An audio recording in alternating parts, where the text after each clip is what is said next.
Va taip, kambarį paliekam. O ne?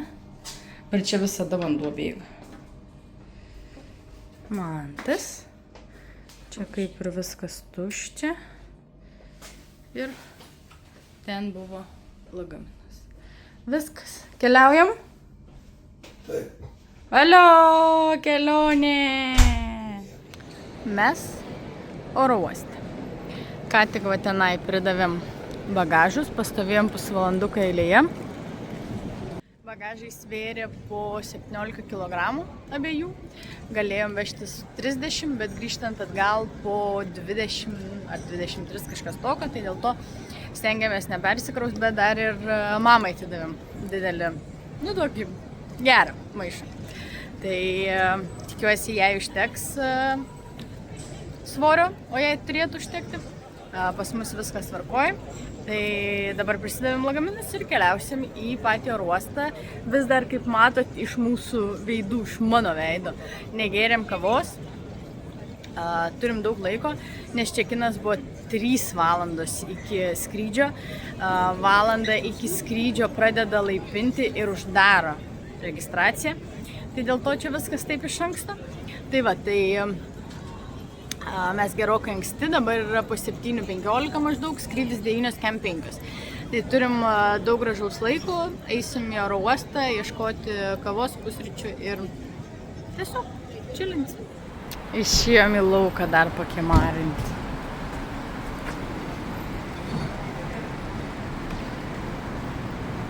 Mes šviežesni, abudu, čiučiut. Gėrėm kavos, bet buvo priimtas sprendimas eiti į lounge'ą. Pirmas kartas mūsų buvo. Man tai patiko. Man tas tai sakė, nesąmonė. Nesąmonė, normaliai, kaip viešbutį. Jo, kaip viešbutį, ten toks švediškas stalas, nieko nefilmavom, nes buvo tikrai daug žmonių. Bet trumpam persėdimui mes turėjom valandą laiko maždaug, pusantros, kada kiek ten galėjom pabūt, tai tikrai neverta. Bet jeigu turėti ilgą, tai jo, nes ten yra ir dušai, ir visai patogu sėdėti, bet kas liečia, pavyzdžiui, Singapūro oro uostą, jis gigantiškas ir va dabar iš ten, kur išėjom, tai buvo ir gulimų vietų, ir visur pilna rozečių, ir net akvariumas buvo tokios žuvytės. Bet, ne akvariumas, ten toks upelis padarytas. Vienu žodžiu, tai va, tai oro uostas didelis, fainas, smagus, mes savo pusryčius valgėm VIP lounge'e. Man tai skanu buvo, man tas tai tik gėrė kavos su keksiuku. Tai nieko neįprasto, aš tai pavalgiau normaliai, nes greičiausiai negausiu lėktuvą valgyti. Ir sulčių gėrė. Vienu žodžiu, keliaujam. Va taip atrodo oro uostas, tikrai didelis. Iš ten mes atėjom. O čia žiauriai fainai, nes yra va toks prisijungimas. Ir ten prie tavęs prisijungia, vienu žodžiu, operatorius ir pasako tau, ko tau reikia. Ten paklausi ir pagalba tokia, tai jos ne ten sėdi, o čia iš namų dirba. Tai, pirmą kartą mes tokį matėm, bet labai smagu. Tai va, mes jau priėjom prie savo A9 vartų, viskas nuostabu, po truputį laipinsimės į lėktuvą. Dar įdomu, kad visur mes čia buvom, be jokių muitų, be nieko, o va dabar, prieš pat įlipant į lėktuvą, muitinė. Tai į lėktuvą reiškia savo gėrimų ten ir panašiai nieko įsinešti negali. Įdomi sistema buvo taip pat ir kai skridom iš Kuala Lumpur. Laukiam eilėje. Mes atskridom. Ir muitinės dar nepraėjom, bet... Viską praėjom normaliai. Praėjom pasų kontrolę per kokias 2 minutės, 2-3 minutės. Susimokėjom po $60. Mes nepasakėm, kur mes, o mes Šri Lankoj. Labai excited apie tai. O dėl ko vakar sakiau, kad pergyvenam, tai dėl to, nes bandėm vizas užsisakyti internetu, kainavo 400 eurų ir nusprendėm, bus kaip bus, važiuojam į vietą. Tai susimokėjom $120. Tai va, bet čia žiauriai daug apsauginių, tai daugiau nefilmuojam, išeisim į lauką pafilmuosim. Jau autobusiuką užmačiau. Tuts. Tikras tuts. Ana ir antras.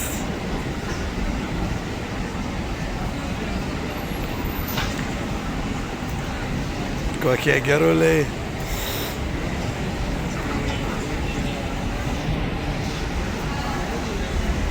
Geras.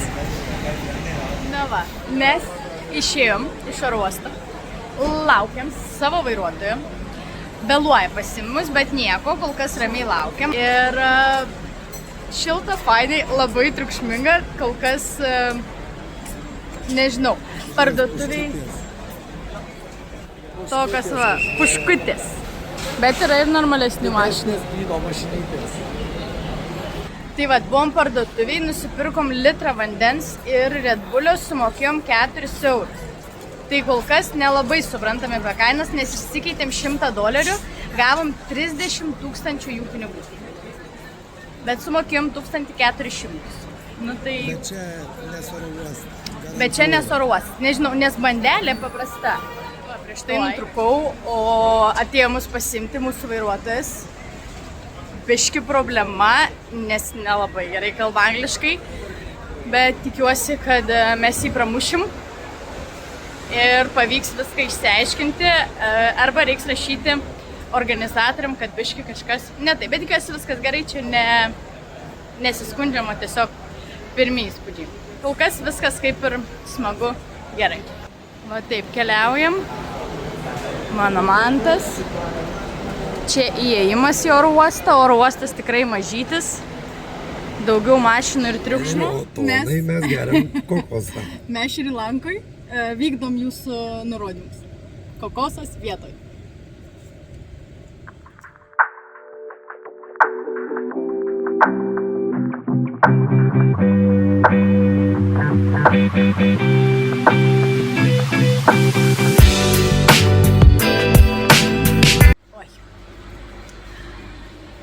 Mes važiavome į viešbutį, 3 žvaigždučių, bet reikia kol kas palaukti, neturim kambario, bet atrodo viskas labai kol kas normaliai. Toks holas, laukiamasis ir dar gavom drinkus. Tai va, tai laukiam dar kiek, pusę valandos, sakė, ne? Jo, bet Laura tuoj duos. Apie pusę valandos dar palaukti savo kambario reikia, bus beveik 2. Apsigyvensim, nusinešim daiktus, tralelėtą palė ir pabandysim eiti čiut pasivaikščiot, būtinai jums pafilmuosim. Mūsų vairuotojas nelabai kalba angliškai, čiut sausau, pravažiavom, kol kas įdomu, fainai, bet iš mašinos nieko nefilmavom, tikime šiandien pasivaikščioti. Mes išėjom pasivaikščioti po savo rajoną. Mes va iš ten atėjom, parodysim po to. Ir dabar kažkur einam, tiesiog bimbinam. Man tai kaip tau? Šilta, aha. Dabar apie 3 valandos, tai jau nebe taip karšta. Nu, kol kas apleista, bet visai fainai.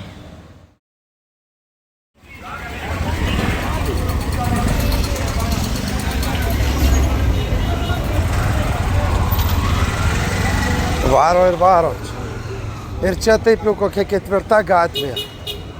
Vieni paskui kitus, Non stop, varo ir varo.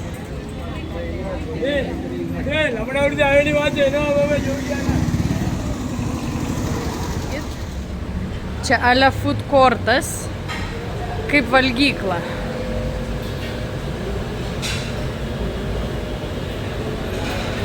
Kainos 300 yra $1.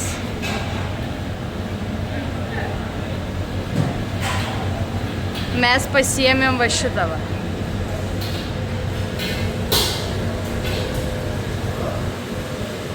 Yra ir bandelių su tortais. Gėrimai.